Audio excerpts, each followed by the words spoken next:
বসিরহাট লোকসভায় কোর কমিটির বৈঠকে তৃণমূলের গোষ্ঠীদ্বন্দ্ব, দুই মন্ত্রীর মঞ্চ সভাস্থল ছেড়ে বাইরে হারোয়া তৃণমূলের একাংশের নেতৃত্ব।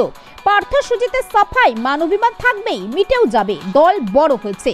উত্তর 24 পরগনার বসিরহাট মহকুমার বসিরহাট লোকসভার তৃণমূলের কোর কমিটির মিটিং হচ্ছিল টাউন হলে। আগামী 2024 লোকসভা নির্বাচনের আজ তৃণমূলের কোর কমিটির বৈঠক ছিল।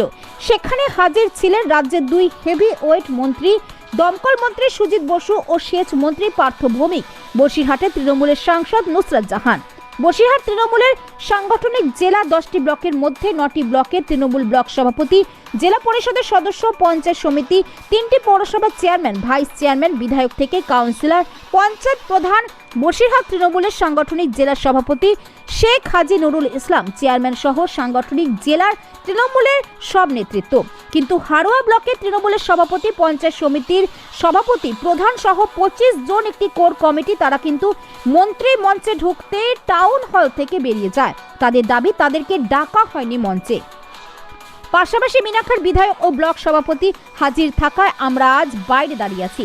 এ বিষয়ে ক্যামেরার সামনে কিছুই জানাতে চাননি বিক্ষুব্ধ তৃণমূল নেতারা। পুরো বিষয়টা মন্ত্রীদের কানে গেলে দুই মন্ত্রী বলেন, মানবিমান থাকতেই পারে, আমরা বসে এক জায়গায় আবার সব ঠিক করে নেব।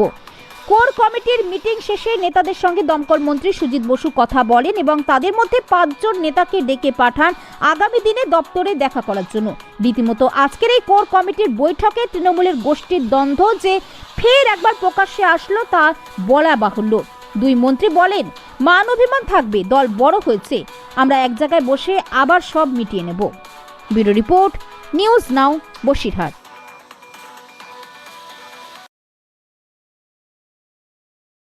যে সাংগঠনিক মিটিং ছিল আমাদের, তা আমরা এমনি মাঝে মাঝে সাংগঠনিক মিটিং করি। লোকসভা তো সামনে আছেই, তো লোকসভা বলে না, সারা বছরই আমাদের সাংগঠনিক মিটিং হয়। তা সাংগঠনিক মিটিং আজকে করলাম, এখানে সবাই ছিল, সব এমএলএদের ডাকা হয়েছিল। আর বিভিন্ন পদাধিকার যারা আছে, সে প্রধান থেকে শুরু করে সেই পৌরসভার চেয়ারম্যান, ভাইস চেয়ারম্যান, বিভিন্ন আধিকারিক, ব্লক প্রেসিডেন্ট, ওদের ডেকে একটা ছোট করে মিটিং করলাম 100 লোককে নিয়ে। আরও কিছু নেতা অভিমান হয়েছে, শোনেন, ওইসব ব্যাপারে মানবিমান দলে থাকে, ওটা কোনো বড় ব্যাপার না, বসে আলোচনা করে নেব। আগামী দিনের